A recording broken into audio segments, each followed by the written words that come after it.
Hello everyone, I'm Abid Chaudhary, currently working as a research assistant at Jalapur University in India.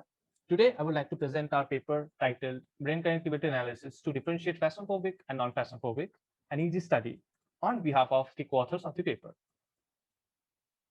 The motivation of our study is to understand why people fear and interpreting neural activity behind phasmophobia. Fear is one of the universal emotions experienced by everyone around the world. Almost every human being fears something or the other, whether it is being afraid of heights, darkness, spiders, crowds, etc. Fear plays a very crucial role both in our lives and biological system. It is a basic survival mechanism that signals our bodies to respond to danger. But when this fear intensifies towards any object or situation causing significant behavioral or psychological dysfunction, then it is called phobia. In our study, we have attempted to analyze a specific type of phobia called phasmophobia. Phasmophobia is a psychological condition where people experience irrational fear of supernatural things. For some people, mild development of phasmophobia at their young age might disappear as they move into adolescence. But for others, the fears and the anxieties persist, and the severity of phobia increases gradually, which leads to other forms of psychological disorders like trauma, intense anxiety, persistent fear, panic attacks, etc. Thus, the main objective of our work is to analyze the difference between the brain connectivity of phasmophobic and non-phasmophobic subjects. Brain connectivity refers to the pattern or links between the distinct modules of human brain due to interactions between them. During a cognitive process, such as reasoning, learning, or motor actuation, it is found that multiple brain region activates. Thus, during the activation of multiple brain regions, there exist direct communication channels between two or more brain regions. We call those regions connected. Now, the question comes as to how one can detect brain connectivity from the brain's electrical response. Well, brain connectivity techniques measure how much the signal from two EEG channels or electrodes are correlated, synchronized, or how the how one signal may influence cause of the other. Brain connectivity analysis can be usually done by two means: functional connectivity and effective connectivity.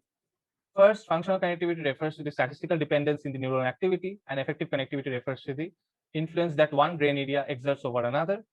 We have considered dynamic emergent effects from coupling variables, and an effective connectivity technique called convergent cross mapping has been selected for our study. Identification of the effective connectivity using convergent cross mapping in phasmophobic subjects, and CCM quantifies the directed interactions considering nonlinear and linear components, stationary and non-stationary features in bivariate or multivariate systems.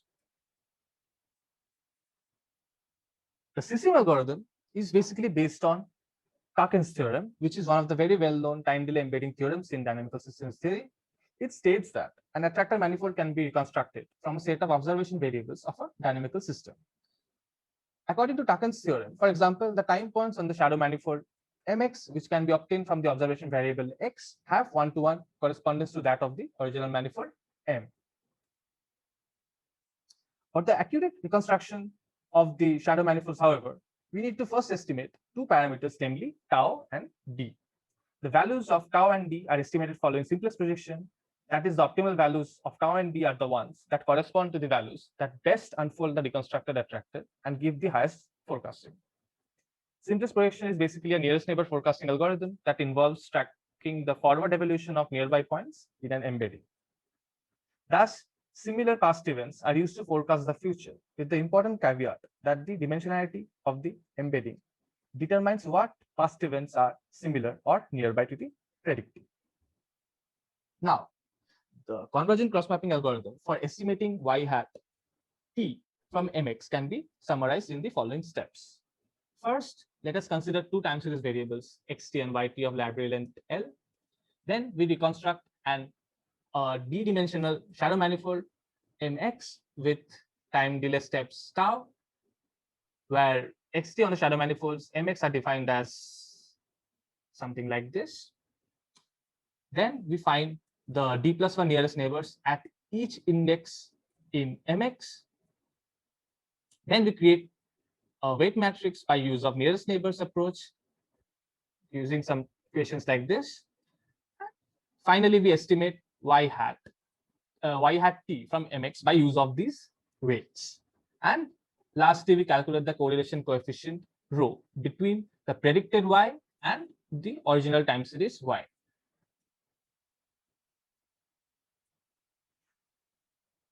To estimate the direction of causation, in order to find the direction of causation, we have applied conditional entropy based CCM approach.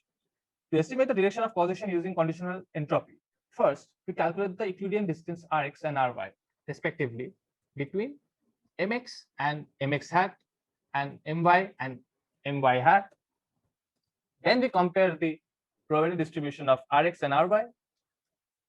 Then we compute the conditional entropy of Ry for given Rx. Using that, we obtain the mutual dependencies, which is the measure of information quality ratio, which quantifies the amount of information transfer from one variable to the other against the total uncertainty. Direction of causality is then determined based on higher IQR values. Here we see the block diagram of the proposed approach. First, the raw EEG data is collected from each subject using emotive epoch EEG devices, while subjects are engaged in playing a horror video game. The raw EEG signals are then fed to the Accelerator software to obtain the activated brain regions for both phasmophobic and non-phasmophobic subjects. Then the EEG data from the activated brain region is processed and the artifacts are removed through suitable filtering techniques. Then the CCM technique is applied to determine the causality between every possible electrode pairs, and we evaluate the mutual dependencies using conditional entropy, which finally determines the direction of connectivity. The output obtained from the proposed CCM technique are treated as features and are fed to classifier. Here we see the experimental setup and the structure of stimuli. For this experiment, we have used 24 subjects, out of which 13 are phasmophobic and 11 were non-phasmophobic, to capture a wide range of variations in the brain responses. The experiment was conducted over 3 days for each subject. Each day, the subject played the horror computer game for 10 minutes. And for this game, we used the video game titled Amnesia Dark Descent. Here, we see the specification of the EEG signal processing. The classifier used to classify the features obtained after applying CCM technique is the kernelized support vector machine, or KSVM. Here we see the active brain region selection is done using Accelerator software. It is found that the prefrontal, frontal, temporal, and occipital regions have greater activation for phasmophobic subjects as compared to the non-phasmophobic subjects. And here we see the brain connectivity networks of 3 phasmophobic and 3 non-phasmophobic subjects show that the phasmophobic subjects have strong connectivity between left frontal and right temporal region, whereas the connection becomes weaker for non-phasmophobic subjects. Here we perform ANOVA tests to estimate the statistically significant effect of stimuli in different brain regions of the subjects. The results depict that there is higher activation in occipital, frontal, and temporal region for phasmophobic subjects, and also there is increased connectivity for phasmophobic as compared to non-phasmophobic subjects. And for the performance analysis, we see that the proposed CCM algorithm for brain connectivity analysis is compared here with 5 well-known brain connectivity algorithms. The relative performance of the proposed algorithm has been evaluated on the basis of 3 performance metrics: classifier accuracy, sensitivity, and specificity. It is apparent from the table that the proposed technique outperforms the existing techniques in all of the cases. Lastly, in conclusion, we see that the paper introduces a novel approach for brain connectivity analysis for phasmophobic and non-phasmophobic subjects using conditional entropy based CCM technique in EEG based brain computer interfacing paradigm. We have introduced a modified CCM technique to analyze brain connectivity, which is more robust compared to other similar connectivity techniques.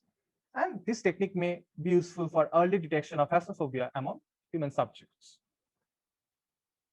And thank you for listening to the presentation.